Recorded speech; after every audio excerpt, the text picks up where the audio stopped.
Sekarang mereka juga bawa agenda, mereka pengen Indonesia menjadi negara demokratis. Mereka datang ke Indonesia membawa freedom guys, kemerdekaan. Inilah produk ekspor paling hebat dari Amerika Serikat. Bukan minyak, bukan senjata, kagak guys. Freedom and demokrasi. Tapi lu udah tahu dong, freedom sama demokrasi itu cuma jargon. At the end of the day, Amerika cuma pengen mengekstraksi harta kekayaan dari negara-negara berkembang. Dan metode yang paling gampang apa? Dengan memanipulasi negara-negara berkembang supaya menggunakan sistem demokrasi. Supaya semakin liberal. Tapi kalau lu lihat dunia, kenyataannya hari ini, siapa sih best friend-nya Amerika di Timur Tengah?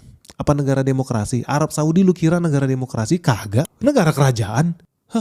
Bullshit jadi Amerika ini. Lu jangan mau ditipu sama mereka. Katanya Indonesia pengen GDP 8%. Bisa gak? Bisa. Tapi siapa yang bisa? Ternyata Vietnam. Lalu lihat Vietnam. Memang Vietnam negara demokrasi? Enggak. Apa bank sentralnya independen? Enggak. Bank sentral ikut kata pemerintah. Kalau negara kita mau maju, kredit harus rendah. Lo jadi bikin rendah. Oh siapa? Ya namanya juga bank sentralnya satu kapal sama pemerintah. Nah sekarang Indonesia kan gak begitu guys. Makanya lu jangan harap lah Indonesia bisa jadi negara maju kalau kita masih gampang dimanipulasi sama agenda asing. Seperti hari ini mereka datang ke Iran, bilang apa? Mereka mau membebaskan rakyat Iran, memerdekakan rakyat Iran, membawa demokrasi, membawa freedom. Wah hati-hati lu. Itu produk ekspor Amerika Serikat. Dengan begitu mereka jadi gampang adu domba lu semua. Kenapa? Ya karena ujung-ujungnya lu tahu ya, demokrasi di negara berkembang, apalagi yang pendidikannya belum mature. Apa yang terjadi? Yang punya duit yang menang. Makanya lu gak usah heran dari Indonesia tahun ke tahun bupati ditangkap korupsi, wali kota lah, gubernur lah, menteri lah, wah segala macam habis ancur-ancuran. Ya gimana gak korupsi? Lu belum tentu menang aja udah harus keluar duit ratusan miliar guys, ikut pilkada guys. Belum lagi pemilihan kepala daerah, pemilihan anggota DPR, anggota legislatif. Lu harus hati-hati makanya sama mereka ini, hati-hati guys. Ya, faktanya tadi gue bilang, faktanya best friend-nya Amerika Serikat sendiri bukan negara demokrasi.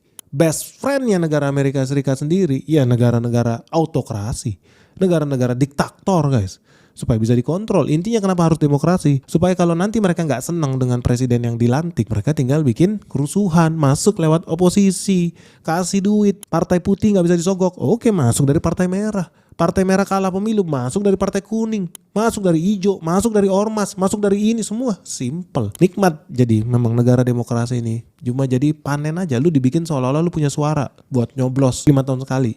Padahal siapapun yang lu coblos, mau jadi bupati kek, mau jadi gubernur kek, mau jadi wali kota kek, ujung-ujungnya siapa yang menang? Bohirnya. Dan orang kalau punya duit triliunan guys, gak peduli siapa yang menang. Yang penting rakyat itu termanipulasi, tertipu. Lu disuruh pilih A, sebelah disuruh pilih B, sebelah disuruh pilih C. Ujung-ujungnya siapa? Siapapun yang menang, oligarki yang berkuasa.